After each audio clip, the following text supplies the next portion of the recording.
Class 12th और Bihar board के बच्चों के लिए very very important subjective questions. ये सारे क्वेश्चन आपके जो माइक्रो इकोनॉमिक्स के होने वाले हैं। टॉप 35 क्वेश्चंस हैं, 35 सवाल हैं यहाँ पर जो कि माइक्रो इकोनॉमिक्स के हैं।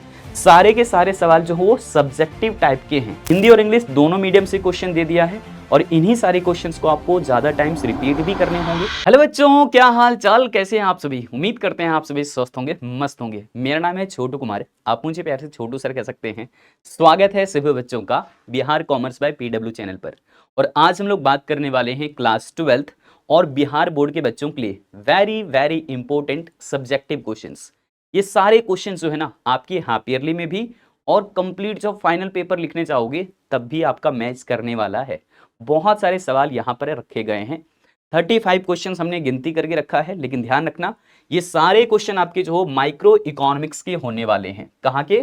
माइक्रो इकोनॉमिक्स यानी कि व्यष्टि अर्थशास्त्र के। हिंदी और इंग्लिश दोनों मीडियम से क्वेश्चन दे दिया है और इन्हीं सारे क्वेश्चंस को आपको ज्यादा टाइम्स रिपीट भी करने होंगे। जैसे कि मैं यहाँ पर कह रहा हूँ, टॉप 35 क्वेश्चंस हैं, 35 सवाल हैं यहाँ पर जो कि माइक्रो इकोनॉमिक्स के हैं।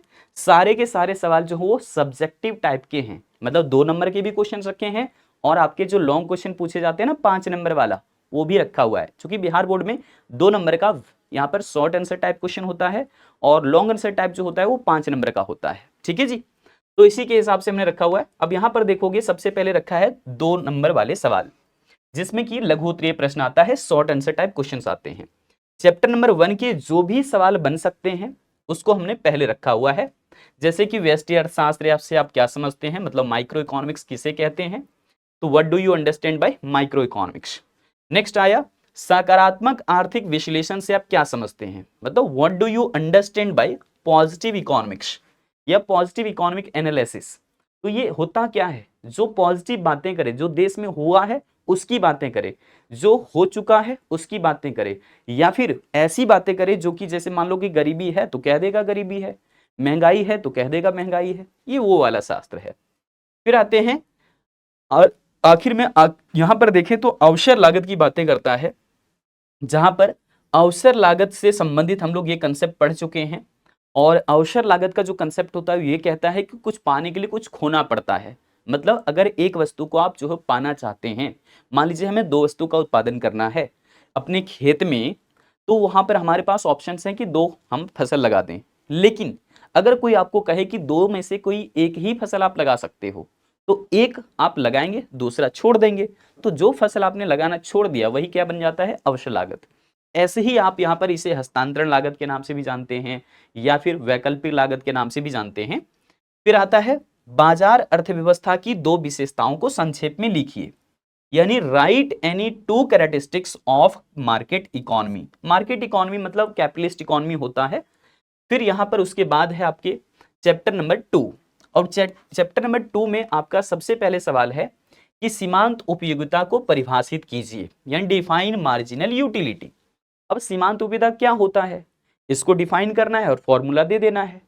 नेक्स्ट क्वेश्चन है उदासीनता वक्र क्या है, मतलब इंडिफरेंस कर्व से आप क्या समझते हैं।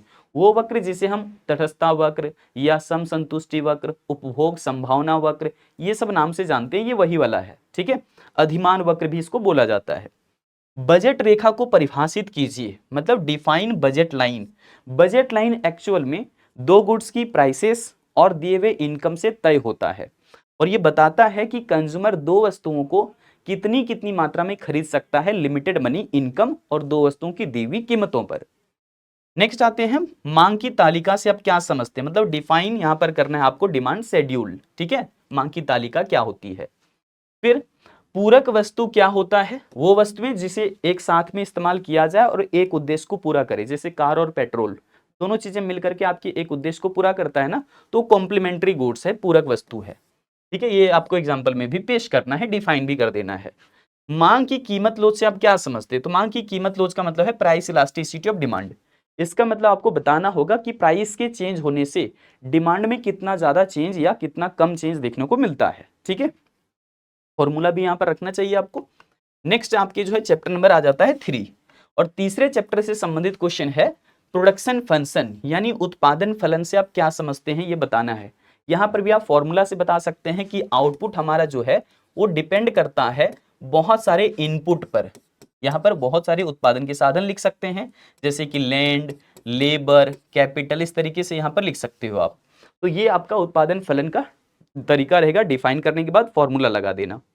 नेक्स्ट है पूर्ति का नियम। पूर्ति का नियम क्या बताता है? लॉ ऑफ सप्लाई बताता है कि प्राइस एंड सप्लाई में कैसा रिलेशन है? डायरेक्ट रिलेशनशिप भी लिखो या प्रत्यक्ष संबंध लिखो, आप बता सकते हो। फिर यहां पर देखेंगे पूर्ति की लोच से आप क्या समझते हैं, बिल्कुल वैसे ही जैसे कि मांग की लोच है। तो यहां पर आपको बताना होगा कि मूल्य में परिवर्तन होने की वजह से पूर्ति की मात्रा में कितना गति या दर से परिवर्तन हो जाता है। फॉर्मूले के साथ इसे भी आप दे सकते हैं, जैसे कि elasticity of supply equal to लिख सकते हैं delta Q percent upon delta P percent. तो ये फॉर्मूला के साथ आप जरूर दिया करिए। नेक्स्ट है अस्पष्ट लागत तथा अस्पष्ट लागत में अंतर।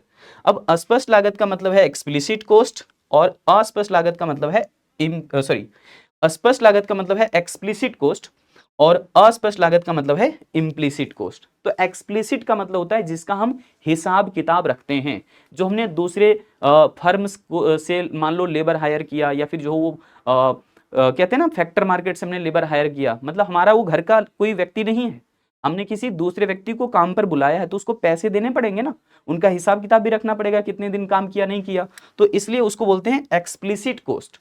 और जो चीजें हमारे घर के है, जैसे मान लो हमारे घर पर कोई मशीन है जो हमने पिछले साल लिया था, तो इस साल हमें तो दोबारा से नहीं लेना पड़ेगा, वही मशीन हम इस साल भी इस्तेमाल कर सकते हैं, तो उस पर हमारा कोई कॉस्ट नहीं जाना है और वो हम यूज में ला सकते हैं। तो वो जो हमारा कॉस्ट है वो कहीं रिकॉर्ड भी नहीं किया जाएगा, इसलिए उसको बोलते हैं इम्प्लिसिट कॉस्ट। जैसे घर का आदमी कोई है और घर का ही काम करवा लो उससे, क्या उसको मजदूरी दोगे? नहीं ना, वो इम्प्लिसिट कॉस्ट है।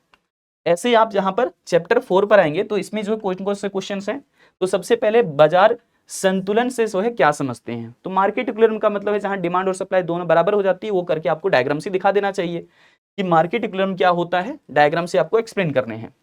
फर्म की अधिकतम लाभ की शर्तें क्या हैं? जैसे फर्म जो है ना मैक्सिमम सेटिस्फेक्शन तक जब पहुंचता है तो उसके कुछ कंडीशंस होते हैं, जैसे कि कंडीशन नंबर 1 आप जानते हो कि एमआर जो है वो एमसी के बराबर होता है, ये पहली शर्त है। और दूसरी शर्त ये होता है कि जो एमसी कर्व है वो कट करता है एमआर को, कहां से? तो MC cuts MR from below, कहां से काटता है? नीचे से काटता है। तो इस तरीके से अगर आपको दो कंडीशंस पता है तो दोनों कंडीशंस लिख देने चाहिए, बात खत्म। फिर देखो यहां पर नेक्स्ट है पूर्ण प्रतियोगिता फर्म जो होती है उसके अंदर कीमत स्वीकारक फर्मों को क्यों बोला जाता है? क्योंकि भैया वो प्राइस डिटरमाइन नहीं करता, फर्म कीमत को निर्धारित नहीं करता पूर्ण प्रतियोगिता के अंदर, वो तो उद्योग का काम है प्राइस डिटरमाइन करना। तो यहां पर देखेंगे why is a perfectly competitive market firm is called, है ना, या फिर firm called a price taker. इसलिए कहा जाता है प्राइस टेकर क्योंकि फर्में बहुत सारी हैं, लार्ज नंबर में फर्म्स होती है परफेक्ट कंपटीशन में, और वो फर्में जो है प्राइस डिसाइड नहीं करती, बल्कि उद्योग जो है प्राइस डिसाइड करते हैं, मतलब एक इंडिविजुअल फर्म प्राइस डिसीजन नहीं करता। नेक्स्ट देखेंगे एकाधिकार बाजार की किन्हीं दो विशेषताओं को संक्षेप में लिखिए। तो दो विशेषताएं मोनोपोली मार्केट का लिख देना है, जैसे कि मोनो का मतलब सिंगल, तो सिंगल का यहाँ पर सेलर होता है और लार्ज नंबर में क्या होते हैं? बायर होते हैं, वो पहली विशेषता हो गई।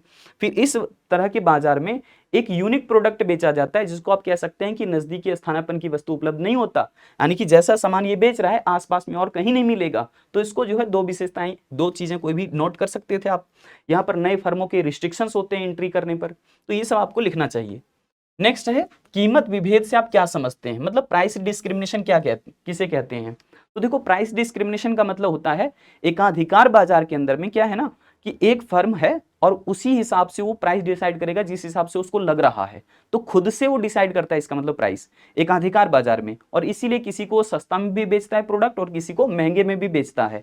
इसको ही को बोलते हैं प्राइस से डिस्क्रिमिनेट करना, मतलब प्राइस अलग अलग कर देना, अलग अलग कंज्यूमर्स के लिए, अलग अलग यहाँ पर बायर के लिए, ठीक है। वस्तु विभेद का मतलब क्या है? तो what do you understand by product differentiation? Product differentiation का मतलब होता है जैसे रियल लाइफ में आप लोग जानते होंगे कि नहाने के लिए बहुत अलग अलग तरह के साबुन है, अलग अलग ब्रांड के, जैसे कि डिटॉल साबुन है या फिर लक्स है, लाइबॉय है, ठीक है, डव है, पियर्स है, ये सब क्या है? साबुन ही है सब। तो यहाँ पर सबकी जो क्वालिटी है थोड़े बहुत अलग हैं, थोड़े बहुत क्या है? डिफरेंशिएट हैं, उनकी पैकिंग, उनका सुगंध थोड़ा अलग अलग है ना, प्राइस भी थोड़ा अलग अलग है इसी वजह से, तो उसको बोलते हैं प्राइस डिफरेंशिएशन, जहां वस्तुएं अलग अलग किस्म की हो जाती है, अलग अलग प्रकार का थोड़ा बहुत हो जाता है, भिन्नता हो जाता है, यानी कि अब आते हैं हम लोग दीर्घ उत्तरीय प्रश्न पर, यानी कि लॉन्ग आंसर टाइप क्वेश्चंस पर, जो कि 5-5 नंबर के सवाल पूछे जाते हैं बिहार बोर्ड के अंदर। ध्यान रखना, बिहार बोर्ड के अंदर में 5-5 नंबर का सवाल रहता है, और अगर मैं यूपी बोर्ड की बात करता यहाँ पर तो वो 10-10 नंबर के सवाल बन जाते हैं। ठीक है जी। नेक्स्ट यहाँ पर देखते हैं चैप्टर नंबर 1 का लॉन्ग क्वेश्चन क्या बन सकता है।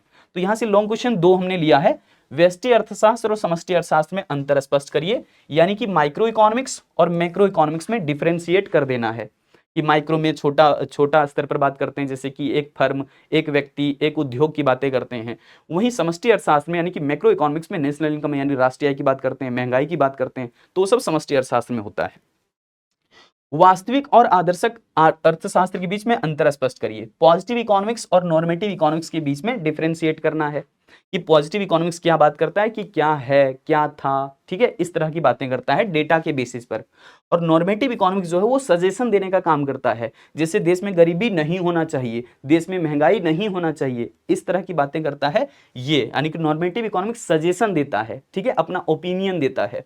नेक्स्ट आते हैं यहाँ पर फिर हम लोग चैप्टर नंबर 2 पर। चैप्टर नंबर 2 के अंदर में जो लॉन्ग क्वेश्चन है वो सबसे पहले हमने लिया है कि मांग वक्र बाएं से दाएं नीचे की ओर क्यों गिरती। बहुत बार जो है बिहार बोर्ड के अंदर रिपीट करके पूछा हुआ क्वेश्चन को। तो why does the demand curve slopes downward from left to right. ये जो मांग की रेखा ये ऐसे हो जाता है, ये डिमांड कर्व है ना, लेफ्ट टू राइट। तो ऐसा हुआ तो क्यों हुआ, इसके पीछे के क्या क्या कारण है, आपको एक एक करके जवाब देना चाहिए, डायग्राम भी प्लॉट कर देना चाहिए, क्योंकि डायग्राम का तो नाम ले ही लिया है यहाँ पे। नेक्स्ट देखो, मांग की लोच प्रतिशत विधि आपको समझाना है, यानी कि price elasticity of demand measurement यहां पर तरीके समझाने की परसेंटेज मेथड से कैसे निकाल सकते हैं। इसको हम लोग प्रोपोर्शनेट मेथड भी कहते हैं, अनुपातिक विधि भी कहते हैं, ध्यान रखना। तो ये आपको बहुत अच्छे से डायग्राम और फॉर्मूला डेरिवेशन हमने आपको सिखाया है, उस तरीके से काम करना चाहिए कि डेल्टा पी परसेंट कैसे निकलता है, डेल्टा क्यू परसेंट कैसे निकलता है ना। नेक्स्ट जो है वो सीमांत उपयोगिता ह्रास नियम की व्याख्या करिए, यानी कि explain the law of diminishing marginal utility. Long question में पूछता है, डायग्रामेटिक है, ध्यान रखना, एजम्पशंस जरूर देना है, डेफिनेशन देने के बाद एजम्पशंस, फिर टेबल, डायग्राम और लास्ट में एक्सप्लेनेशन, बात खत्म। नेक्स्ट है उदासीनता वक्र। उदासीनता वक्र के द्वारा उपभोक्ता संतुलन को समझाइए, यानी explain the consumers equilibrium with the help of indifference curve. तो उदासीनता वक्र की सहायता से हमने चैप्टर नंबर 2 का वन शॉट भी कर दिया है, आप उसमें जाकर के ये सारे सॉल्यूशंस मिल जाएंगे आपको, ठीक है जी। तो यहाँ पर उदासीनता वक्र के द्वारा उपभोक्ता संतुलन पर कैसे पहुंचता है, इसके लिए बजट रेखा, उदासीनता वक्र, इन दोनों को लेकर के कंडीशंस भी आपको लिख देना चाहिए कि एमआरएस जो है वो प्राइस रेशियो के बराबर हो जाना चाहिए, पहली कंडीशन है, और इंडिफरेंस कर्व कन्वेक्स होना चाहिए, दूसरी कंडीशन है। उसके हिसाब से यहाँ पर एक्सप्लेनेशन दे देना है। तो इसमें भी सबसे पहले डिफिनेशन, फिर आप इंडिफरेंस कर्व को डिफाइन करिए, बजट रेखा को डिफाइन करिए, फिर दोनों को एक साथ में ले आइए कंडीशन के साथ और डायग्राम देकर के एक्सप्लेन कर दीजिए। यहाँ टेबल देने की जरूरत नहीं है। नेक्स्ट, बजट मांग को प्रभावित करने वाले विभिन्न कारकों की व्याख्या कीजिए। बहुत इंपॉर्टेंट है, यहां से आपको ऑब्जेक्टिव भी कवर हो जाएगा और लॉन्ग क्वेश्चन भी।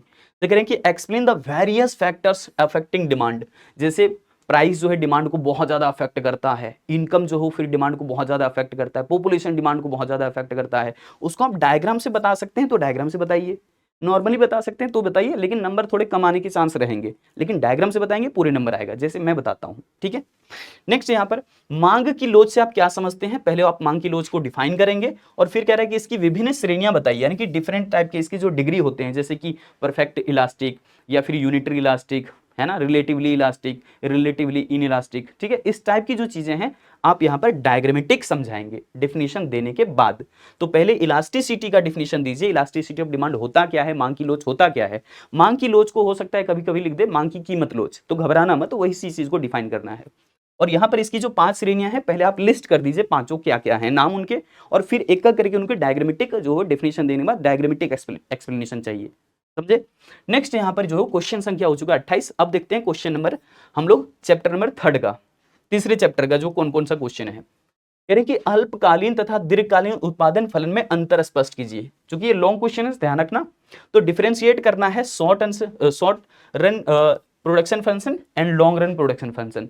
शॉर्ट रन प्रोडक्शन फंक्शन में क्या होता है कि यहाँ पर हमारा जो प्रोडक्शन फंक्शन लिखाता है क्वांटिटी ऑफ आउटपुट डिपेंड करता है, चलिए यहाँ पर लैंड, लेबर, कैपिटल ले लिया। लेकिन शॉर्ट रन में क्या होता है, कोई भी फैक्टर यहाँ पर कम से कम एक जरूर फिक्स रहेगा, इसलिए हम लोग यहाँ पर बार लगा देते हैं। जैसे इस पर बार लगा दिया, इस पर बार लगा दिया, क्या हो गया, फिक्स्ड फैक्टर हो गया है सब। लेकिन इस पर नहीं लगाया तो ये क्या है, वेरिएबल फैक्टर के तौर पर हो गया लेबर हमारा, मान लो।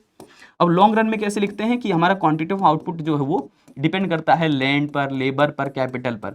और लॉन्ग रन की बात किया तो यहाँ पर हम किसी के ऊपर बार का प्रयोग नहीं करेंगे, सारे फैक्टर क्या होते हैं, वेरिएबल होते हैं। तो मेन बात यही है, ठीक है।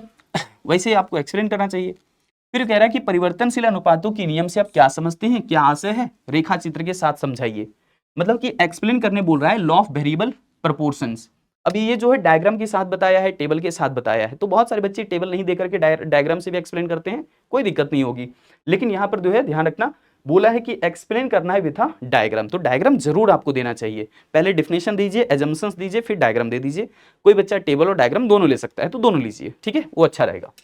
नेक्स्ट है जो है सीमांत लागत और औसत लागत में संबंध, यानी explain the relationship between marginal cost and average cost. अब देखिए एसी और एमसी लेकर के हमेशा से सवाल किया जाता है, और यहाँ से एमसीक्यू भी पूछे जाते हैं जो कि तगड़े लेवल का होता है। यहाँ पर पूछा जाता है कि एवरेज कॉस्ट ये है, और फिर आपको दे दिया यहाँ पर ये मार्जिनल कॉस्ट है, ठीक है जी।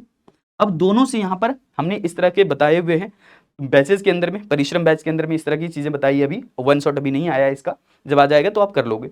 तो यहाँ पर इस तरह के जो है डायग्राम बना करके आपको एक्सप्लेन करना चाहिए। लग रहा था कि इसमें डायग्राम बनाने पड़ेंगे, है ना। नेक्स्ट यहाँ पर देखोगे स्थिर लागत तथा परिवर्तनशील लागत के बीच में भेद बताइए। तो स्थिर लागत वो लागत होता है जब हमारा उत्पादन बढ़ने घटने के साथ भी लागत में परिवर्तन ना हो, उसको बोलते हैं स्थिर लागत।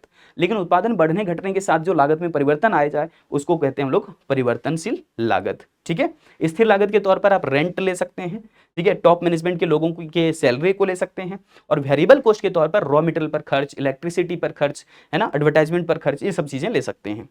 नेक्स्ट आ जाइए, अब यहाँ पर क्वेश्चन संख्या अब हमारा आएगा चैप्टर नंबर 4 का। चैप्टर नंबर 4 में क्या है, एकाधिकार बाजार किसे कहते हैं, इसकी क्या विशेषताएं हैं।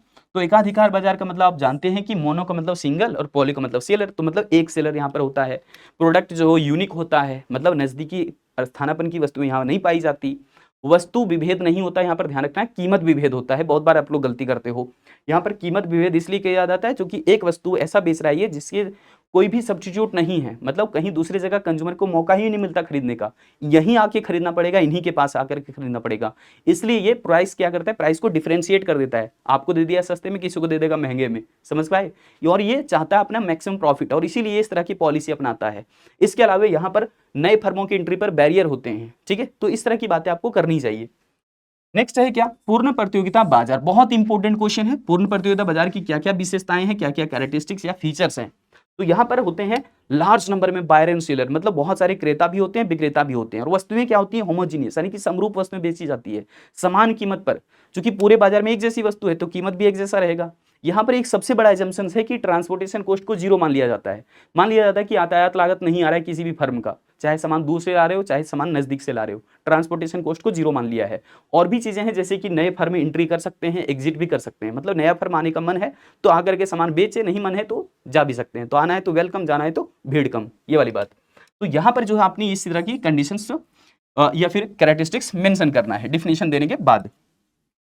पूर्ण प्रतियोगिता बाजार में किसी वस्तु का मूल्य किस प्रकार से निर्धारित किया जाता है, ये बहुत इंपॉर्टेंट क्वेश्चन है कि explain how price determination under perfect competition market. भैया प्राइस डिटर्मिनेशन कैसे होता है, प्राइस डिटर्मिनेशन होता है with the help of diagram. कौन सा डायग्राम, यहाँ पर देना है आपको डिमांड एंड सप्लाई वाला डायग्राम, और वो क्रॉस डायग्राम बनेगा, आपका पता ही है, ये वाला डायग्राम की बात हम कर रहे हैं। डिमांड लाइन है ये, सप्लाई लाइन ये, जहां दोनों आपस में मिले यही इक्विलिब्रियम बनता है। ये आपका ओपी इक्विलिब्रियम प्राइस हो गया, ओक्यू इक्विलिब्रियम क्वांटिटी हो गया। ये वाला जो डायग्राम से समझाते हैं ये यहाँ पर एक्सप्लेन करना होगा आपको।